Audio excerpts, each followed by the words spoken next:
The Edmonton Oilers were the oldest team in the NHL last year. Well, they ultimately made it to the Stanley Cup Final. Do the Oilers have a looming age curve crisis on their hands? On today's edition of Locked On Oilers.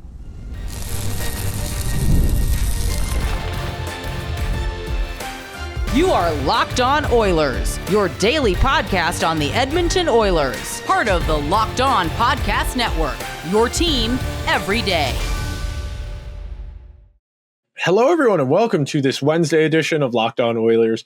I am your host, Nick Zararis. I just wrapped up my third NHL season as a host on the Locked On Podcast Network. And I want to thank everyone that is making Locked On Oilers their first listen of the day. Locked On Oilers is a part of the Locked On Podcast Network, your team every day. Today's show is brought to you by our friends over at Game Time. Download the Game Time app, create an account, and use code LOCKEDONNHL for $20 off your first purchase. So on today's show, we are going to talk about the Oilers' looming gentocracy problem. And I like to use the word gentocracy just because it's fun to say. I don't think the Oilers have a bunch of 70 and 80-year-olds. It's not Congress. It's not Canadian Parliament. But you get what I'm saying here. The Oilers, as one of the older teams in the NHL, face several degrees of varying crises. Affordability. Can they keep a team competitive around their big three of McDavid, Draisaitl, and Bouchard, all on the next contracts, assuming McDavid does get a deal done, which I do think he would. We will talk about it in a few different perspectives. So number one, we're going to start out with the counter argument that being an old team isn't necessarily a bad thing. You, as last year was proof of, you can be an older team and still be very competitive.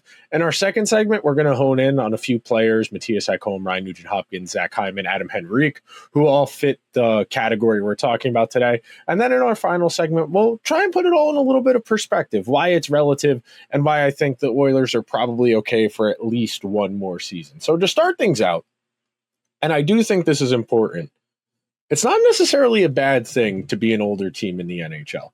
I think a lot of people assume that means you have a looming clock and that the sky could fall at any moment. You know, you get the carpet pulled out from under you at any given moment just because you are inherently vulnerable to the aging curve. And the aging curve is probably the most simple and straightforward concept to widely proliferate amongst, I wouldn't say the casual, but the less informed sports fan. You know, most people understand that when professional athletes reach 30 years old, there is a looming clock. And I think a lot of people, understand that the longer a player plays, the more likely a decline is eventually going to come. I think a lot of people remember some of the really big contracts over the years. You think about maybe Albert Pujols in baseball. You think about perhaps Josh Hamilton in baseball. Really good players at their peaks, had a few good years with the Angels, but ultimately, after 3 or 4 pretty good years, the bottom entirely fell out.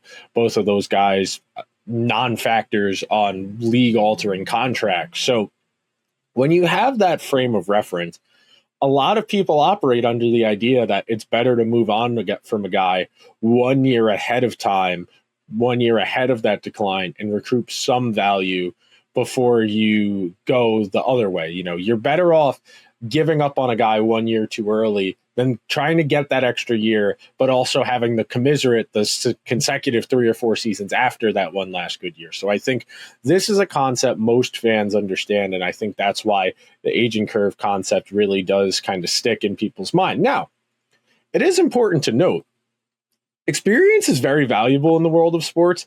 We generally do not see teams win the Stanley Cup featuring teams with rookies on them, featuring teams that have younger players, more than 1 or 2. You know, the Avalanche with Byram and Makar were one of the very rare instances of a team with multiple young defensemen. I think under the age of 22 was the qualifier, if I recall the statistic correctly, on the same team. And when you have that, when you have a discernible track record of teams that win being on the older side, being on the more experienced side, I think that can create a bit of a self-fulfilling idea. I think teams go out of their way sometimes to avoid playing younger players to maybe try and insulate them from some risk. I think the more veteran-laden, the older your team, the less variance you're inclined to have. I think a lot of people understand that when you have a team of guys who are largely all established and proven talents, that you have a rough idea of what you're going to get. When you have 8-9 years of data for every guy on the team, you get a decent understanding of what to expect. And if you get the mid-range outcome for all those guys, knowing what you know, you're going to be able to calculate, to formulate, to get an understanding of where you're going to end up. And then you go to the other end of that spectrum, where the more young guys you have, the wider the range of potential outcomes. And that's often why we see these more serious teams, what we would call contenders, not feature young players, because they don't want to have that much variance on the team. They would much rather have the high floor player as opposed to the high ceiling player, because the high ceiling player also comes along with a lower floor than what you would get from the high floor guy. And that's really one of the considerable trade-offs. And it's one of the few organizational philosophies you can directly see. Because, example, you saw the way the Oilers were using Ty Emberson last year versus the way they were using Troy Stecher. And Troy Stecher is what he is at this point in his NHL career. He is a very good seventh defenseman. I think on most teams, at best, he's going to be a fifth or a sixth guy, probably more of a sixth than a fifth. But he can play in spurts. He can play against certain types of opponents. But they were very reticent to play Ty Emberson more than 8-9 minutes per night in that Kings series, just because they didn't feel like he had the experience. And of course, it creates a very familiar struggle for anybody who's early on in their professional careers in the job market. You know, you're looking for an entry-level position, but they want 3 years of experience. How are you supposed to have 3 years of experience? How are you supposed to get an experience as an NHL player if teams don't want to give it to you? Because, well, we're a contender. The NHL is not a developmental league. I always think that's a preposterous take, that the NHL is not a developmental league. I think if your goal isn't to consistently keep getting better and developing your traits the longer you stay in the league, I think you're dumb. I think, frankly, any NHL team that doesn't think players are developing and evolving at the NHL level is behind the curve. I think you should always be trying to get better. And the last point I wanted to make in this opening segment, just kind of putting things in the proper context. From what we understand about aging curves in the NHL, a player is never going to be more valuable than their age 25, 6, 7, and 8 season, depending on where their unrestricted free agent contract would start.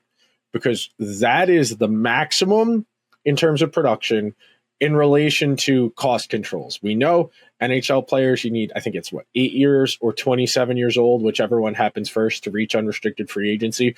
So by 25, 26, 27, you've got a lot of hockey under your belt. You are close to the peak of your physical powers, but you're also having your wages artificially depressed by restricted free agency. You cannot negotiate your full market value because of the way we've set up our contracts in this league. So, with that said, players typically reach their peak in counting stat production right after that, when you're 29, 30, 31, 32, and the reason is because you get more opportunity. Once a team is financially committed to you, especially for those unrestricted free agent years of 28, 29, 30, and so on, that team has skin in the game.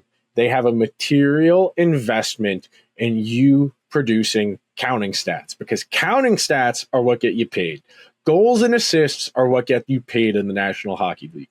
You can have the most beautiful underlying numbers imaginable. You can be a 70% expected goal guy, 70% high danger chance guy. If you're not scoring goals, if you're not setting up goals, you're not getting paid in this league.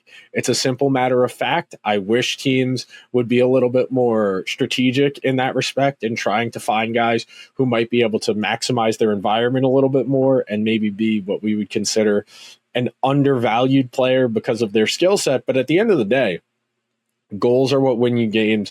Goals are what teams pay for. So there is an implicit understanding that once a team is paying you top of the market money, they're going to do everything in their power to manufacture counting stats for you. You'll get on that first power play. You'll likely be on a first or a second line. You might kill penalties. You're going to get to play with that team's best players because they have skin in the game. They have a material investment in you producing well.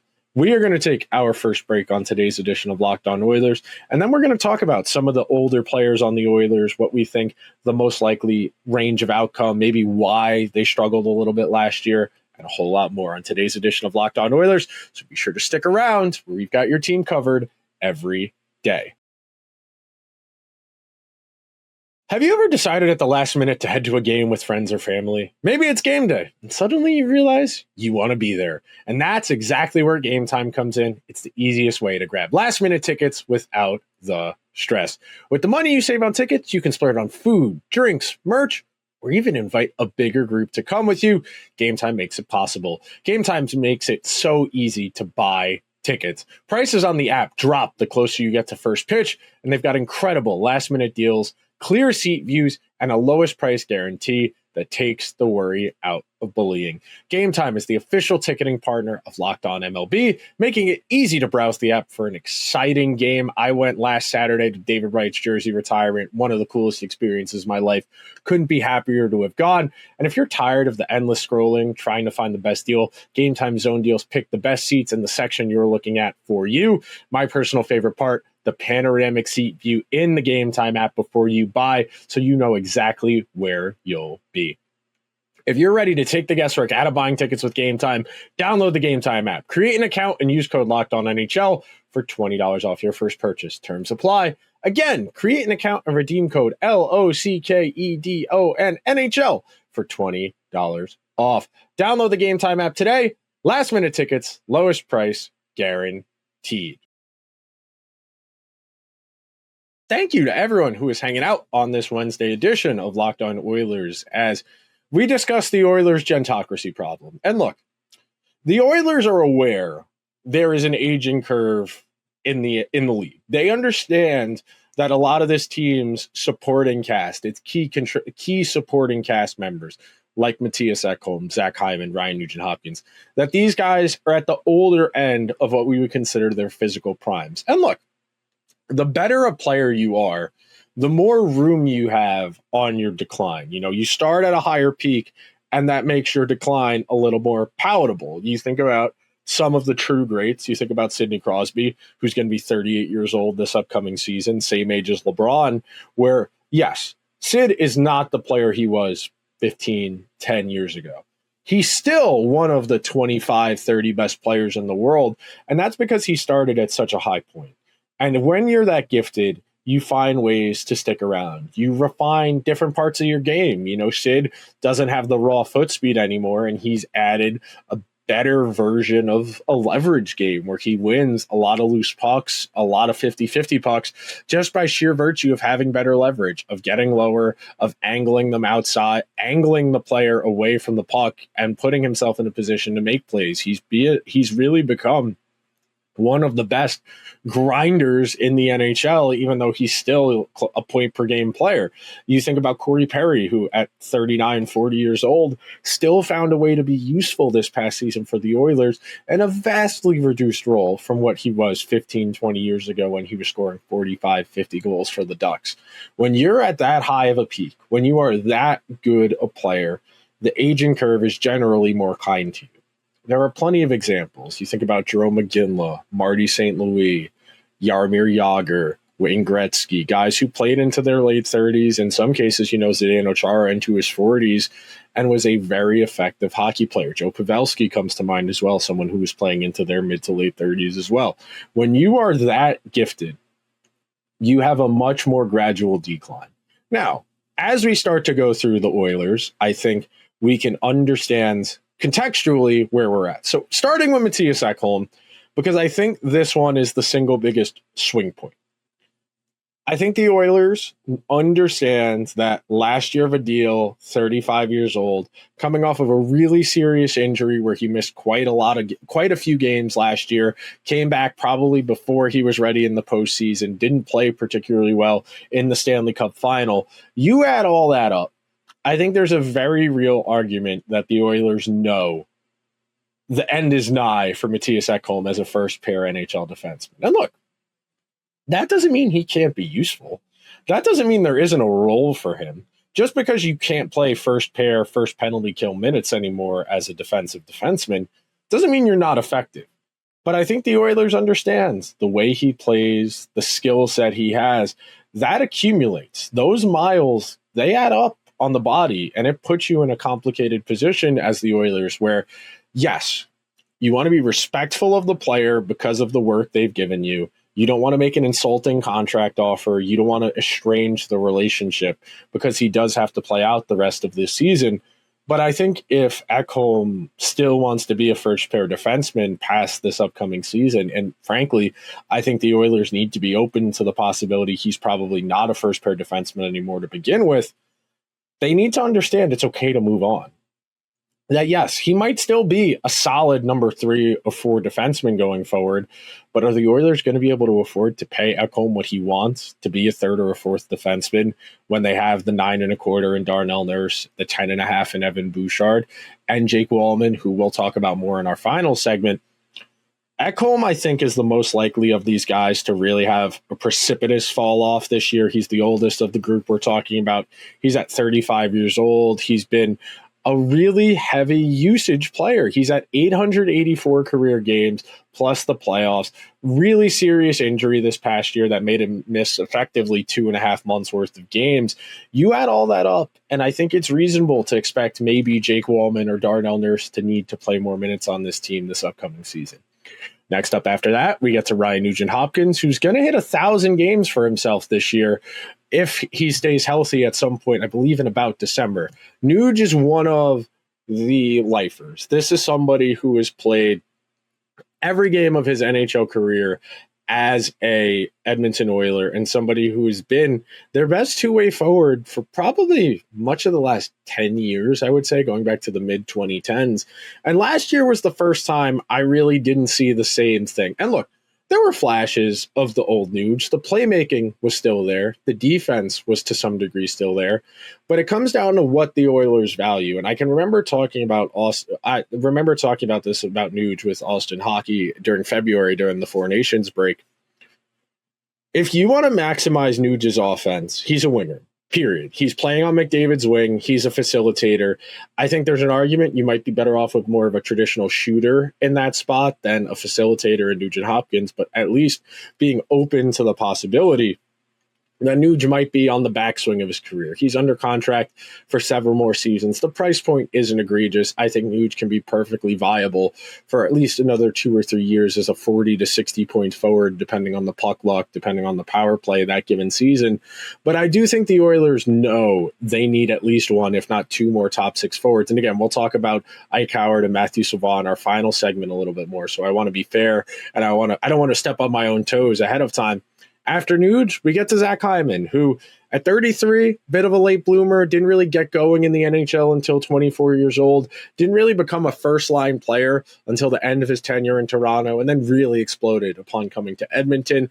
I think I'm a bit more optimistic that Hyman will bounce back from what was a down year last year, only 25, 26 goals, dealt with a couple of injuries, broke his wrist, of course, in the Stanley Cup playoffs and the conference finals against Dallas. I would like to see the Oilers find a way to maximize what Hyman's good at. Maybe that means specializing him a little bit more. Maybe that means reducing his role in certain situations.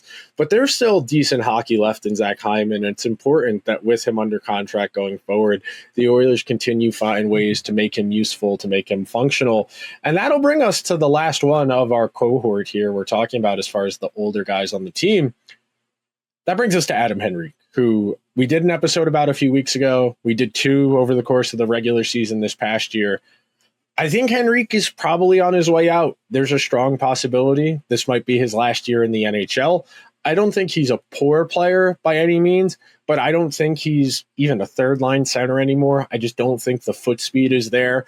I know the underlying numbers, especially when we talk about high-danger chances, are a little bit more respectable than the volume-based ones like shots on goal or scoring chances, but I felt Henrique looked a little slow in the Stanley Cup Final. I felt the Oilers needed more out of that spot, and maybe going forward, that's a spot for Trent Frederic, that third-line center role, but I do think Adam Henrique is almost certainly on his way out, and I don't think that's a case of maybe just needing a reset or a refresh. He's old. It happens. Doesn't mean he can't be useful, but it's less than ideal to pay Adam Henrique what they're going to be paying him this upcoming season to be a fourth-line center.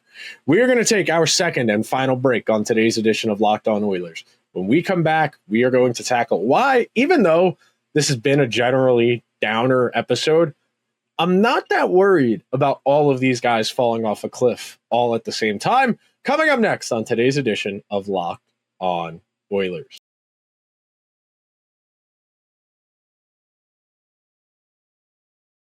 Thank you to everyone who is hanging out on this Wednesday edition of Locked On Oilers as we talk about why the aging curve is scary. Don't get me wrong. Look, I'm 28 years old. There are definitely the existential crisis days. They're usually Sundays about 5 o'clock when I start thinking about work on Monday. But to maintain a window of contention over an extended period of time is a delicate balancing act. There are ebbs and there are flows. We have seen teams like the Tampa Bay Lightning, the Colorado Avalanche, the Dallas Stars. The Stars, of course, have yet to win a Stanley Cup, but the Lightning and the Avalanche in particular come to mind, the Bruins as well, even though they didn't win a Stanley Cup, as teams that went on a nice run of form in the mid-2010s or late 2010s, and then missed the playoffs once or twice. And look, I don't think the Oilers are in danger of that this upcoming season, but there will probably be a point in the McDavid-Draisaitl window, should McDavid extend going forward, where they could miss the playoffs just because the team around them isn't good enough. We saw it happen quite a bit in the first half of McDavid and Draisaitl's careers, where it took them a while to get back to the postseason. I think that's something that should all be on our collective radar, that it's very easy to lose a contender when you have guys either age out or younger players who need to move on because you can't afford to keep them. It is a looming possibility. I'm not saying it's going to happen this year or even the year after that, but it wouldn't totally shock me if 2 or 3 years from now the Oilers took a big step back just because they needed to recalibrate. They needed to recoup assets in the cupboard. They needed to create some cap flexibility. And then after that, they are able to reassess and get back into the mix. But in an ideal world, and look, I think the Oilers are one of the more destination-centric teams. And look, I don't think it's because, and look, I love Edmonton, great city. It's not South Beach. It's not LA. It's not New York. Guys are coming to Edmonton because they want to win, and they are coming to Edmonton because they respect the culture, because they understand what the Oilers mean as a civic institution, what the Oilers represent, the chance to represent the Oilers as a dynastic organization, one of the premier teams in the league. Guys want to be here because of that. And that is a great luxury that will always play in free agency. Having Connor, having Leon, that will always entice guys to take less money or to even consider the Oilers when maybe they were more inclined to choose somewhere else. And that's your baseline. As dire as, replacing a first-line winger, a first-pair defenseman, another top-6 winger, and a third-line center all at one seam, these are going to happen on sliding scales. I think Ekholm is the most likely to have a serious fall off. I'm already saying Henrique has fallen off. I think Henrique probably ends up being a fourth liner for most of this upcoming season, or maybe gets kicked out to the wing on the third line, and maybe Nuge centers the third line, maybe Trent Frederic centers the third line as they try and reduce Henrique's role to get better production out of him. As we go forward, I think Henrique has already kind of hit that wall. I think Ekholm is the next most likely to hit that cliff just because the miles, the type of hockey he plays, the role he plays. I think that's a lot to ask of a guy approaching his 35th birthday, even though I do think it's perfectly within reason to say the Oilers expect him to bounce back, and he should. Next up, I would say it's Ryan Nugent-Hopkins, who I think definitely had a major step back last year, only in the 40s for his point total, almost a full goal less per 60 minutes of ice time at 5-on-5 year over year from the year before. And then last up, I would say Zach Hyman.